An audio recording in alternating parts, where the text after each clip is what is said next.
Bom dia, meus amores. Bom dia, família. Mais uma semana se iniciando, né? E como foi o feriado ontem? Tudo bem? Passearam bastante? Descansaram, né? Feriadinho no final de semana prolongado, emendou com feriado. Muito bem. Deu tempo de descansar bastante, né? Bom, essa semana nós iremos iniciar, né? Nós vamos revisar os conteúdos estudados no mês de agosto, né? Para nós realizarmos uma provinha, né? Do terceiro bimestre, tá bom? Uma provinha parcial, bem facinho, referente aos conteúdos do mês de agosto. Mas antes, vamos falar com Deus, tá bom? Para iniciar essa semana com toda a força e garra. Feche os olhos. Pai querido e amado, te agradeço, Senhor, por mais essa semana que está se iniciando, Senhor. Muito obrigado pelas vitórias, Senhor, pela saúde, por tudo, Senhor. Obrigado pela minha família, pela família de cada um, representado pelas crianças aqui do CBPA. Pai querido e Pai amado, eu te peço em nome de Jesus, visita. Entre em cada lar. Abençoa os pais, Senhor. Abençoa cada criança. Abençoa também, Senhor, aquelas que estiverem doentes. Da saúde. Pai querido e amado, entre com providência em cada lar. Assim eu te peço também pela nossa escola. Abençoa a direção, os professores, da saúde, da sabedoria do alto. Assim eu te peço e te agradeço já em nome de Jesus. Amém.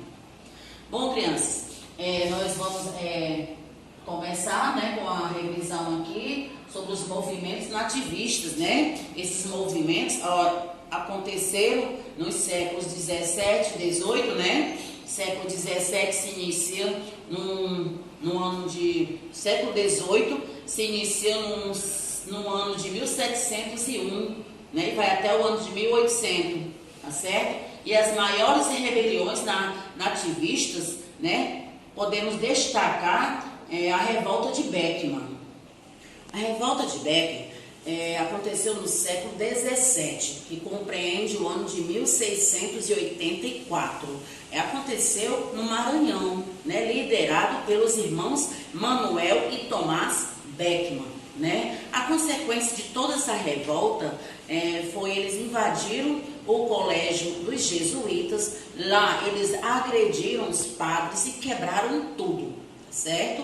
Aí depois veio a Guerra dos Emboabas, né? Ocorreu em Minas Gerais no ano de 1708 a 1709, decorrente da rivalidade entre os paulistas e os emboabas, né? Estão lembrados quem eram os emboabas? Eram pessoas que vinham de fora, né? Recebeu o nome de emboabas, tá certo? E principalmente os portugueses, né? Os emboabas eram liderados por Manuel Nunes Viana, né? O maior combate aconteceu no local conhecido como Capão da Traição.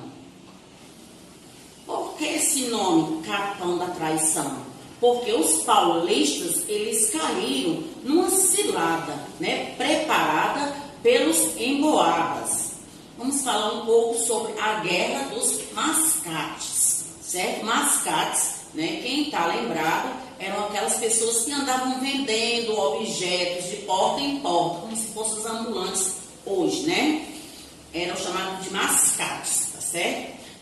Bom, ocorreu em Pernambuco no ano de 1710 até o ano de 1711, né, provocado pela rivalidade entre os senhores de engenho, né, de Olinda e os comerciantes portugueses de Recife, que eram chamados de mascates, tá certo? Agora, a revolta do Felipe dos Santos, né, ocorrida na cidade de Vila Rica, situada em Minas Gerais, no ano de 1720, liderado por Felipe dos Santos, né, por ele mesmo, né, o nome dele deu origem a essa revolta, né, Felipe dos Santos, tá certo? O objetivo de tirar o maior proveito de exploração do ouro nas minas, né? Portugal estabeleceu que a quinta parte, ou seja, 20%, né, de todo o ouro extraído, né, lá nas minas, pertenceria ao rei de Portugal. No final do século XVIII, a quantidade de ouro extraído das minas era cada vez menor, já estava se esgotando, acabando. E o governo português continuava cobrando altos impostos, provocando revolta do povo, que não podia pagar, porque não tinha ouro, como é que ia pagar? O governo criou uma lei, que permitia a entrada, a invasão, nas casas das pessoas, a procurar, porque ele desconfiava que as pessoas estavam escondendo ouro. Então ele deu essa permissão, dos soldados entrarem nas casas das pessoas, pegar todos os bens, tirar todos os bens ali daquelas casas, tá certo? Aí foram retirados todos os bens. Essa cobrança, era chamada de derrama. Nesse clima de revolta e insatisfação, surgiu um movimento, em Minas Gerais, no ano de 1789, conhecido como Conjuração Mineira ou Inconfidência Mineira. O objetivo era libertar o Brasil de Portugal e implantar o sistema de governo republicano no país. No século XIX, Napoleão Bonaparte, imperador da França, queria conquistar a Europa e estava em guerra com a Inglaterra e fechou todos os portos da Europa ao comércio inglês. Em 1808, Dom João e toda a sua família, a comitiva toda, chegaram ao Brasil. No ano de 1815, o Brasil foi elevado ao Reino Unido de Portugal e Algarves, Algarves eram aquelas regiões ali próximas a Portugal, estão lembrados?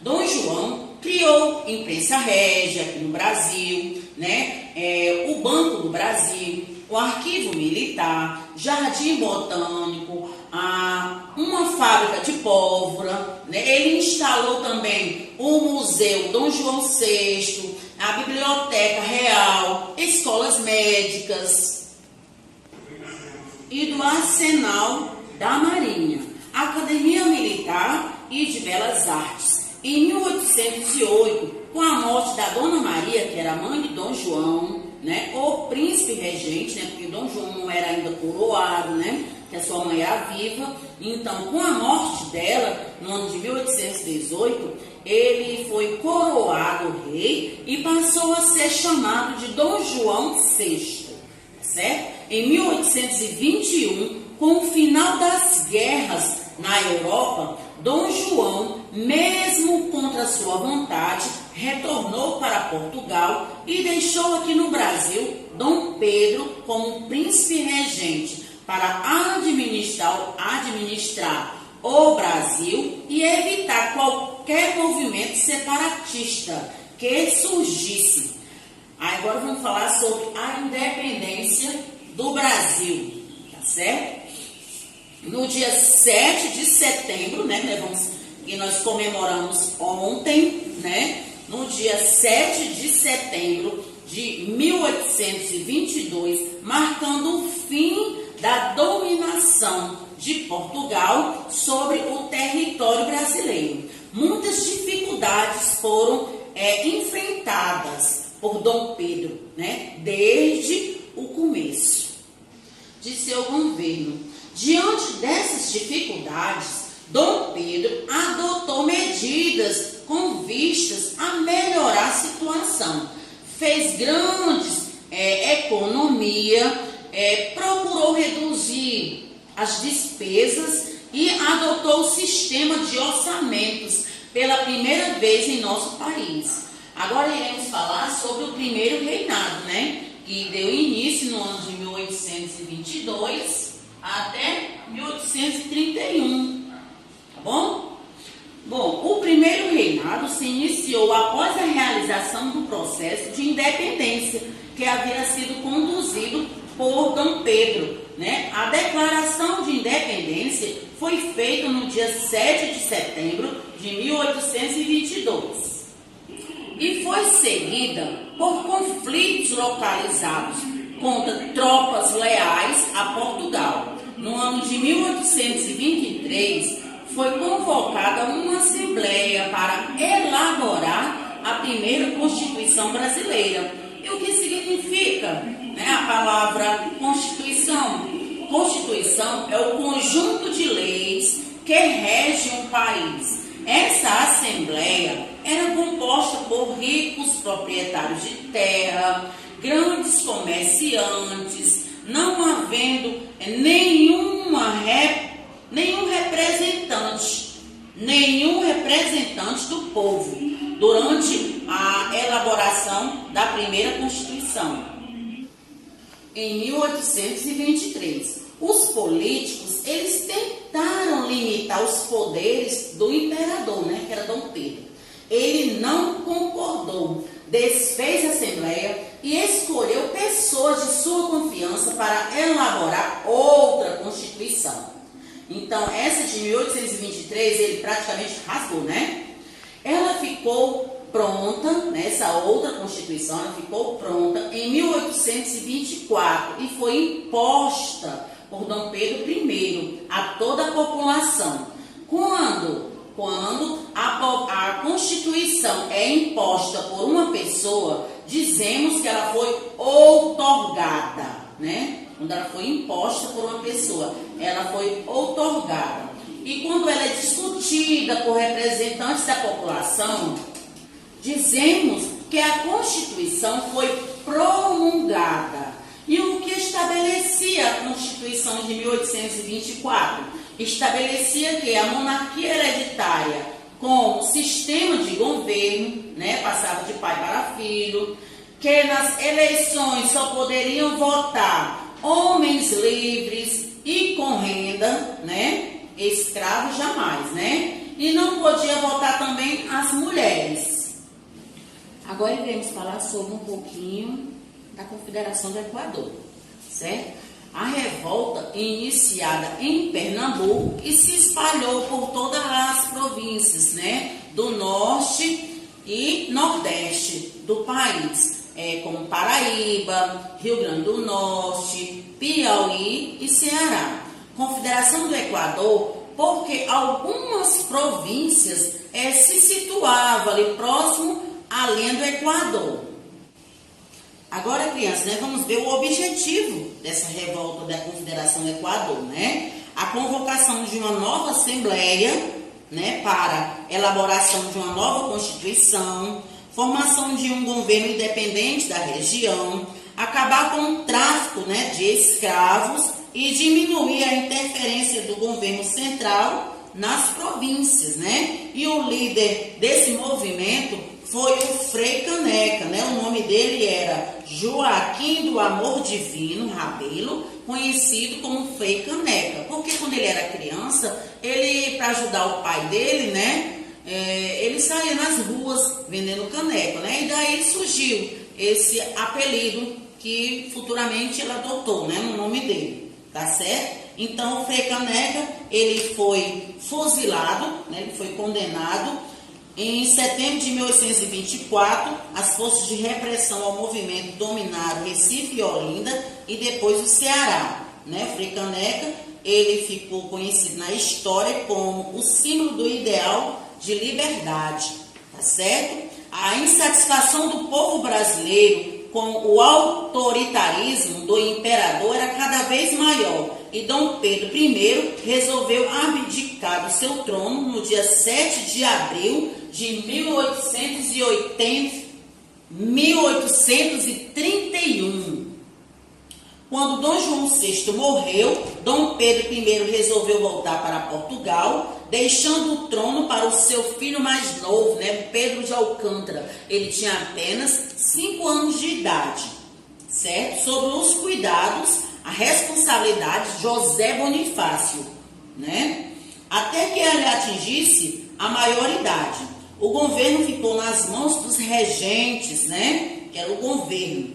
E assim terminou o primeiro reinado Dom Pedro I renunciou à coroa de Portugal, entregando para sua filha primogênita, Maria da Glória. Certo? Aí, crianças, a tia vai passar um questionário para vocês copiarem no caderno de história, referente a esses movimentos, tá certo? E vocês vão copiar bem bonitinho no caderno para responder, tá certo? E lá no Meet a gente faz a correção, tá? Só um instantinho. Revisão de história, seu nome. Que sentimentos expressavam as revoltas chamadas de nativistas? Deixa aí umas 3, 4 linhas. Por que se deu início à revolta de Beckman, né, dos irmãos Beckman? 3 linhas. Que solução os portugueses encontraram para evitar o contrabando do ouro? Deixa aí 3, 4 linhas. Quem eram os inconfidentes em Minas Gerais? Quinta, na fuga ao Brasil, quem formava a corte portuguesa, além da família real? A sexta, por que o Brasil se tornou a sede do governo português? Continuando, qual medida ordenada por Dom João para acomodar a corte portuguesa, né, logo quando ele chegar no Brasil? Que forma de governo passou a vigorar no Brasil após a proclamação da independência? 9. Dê a definição de Constituição, significa o quê, né? Outorgada e promulgada. 10. Que motivos levaram o imperador Dom Pedro I a abdicar do trono do Brasil? Bom, crianças, agora se liga aqui na agenda, né? Revisão de história, né? Os conteúdos da página 52 até a 70, né? Para vocês estudarem mais um pouquinho o texto. Atividade no caderno, assinatura dos seus responsáveis, tá bom? Cheiro, bem-vindo, né? Mais essa semana, tá bom? Cheiro e abraço, até mais tarde, hein?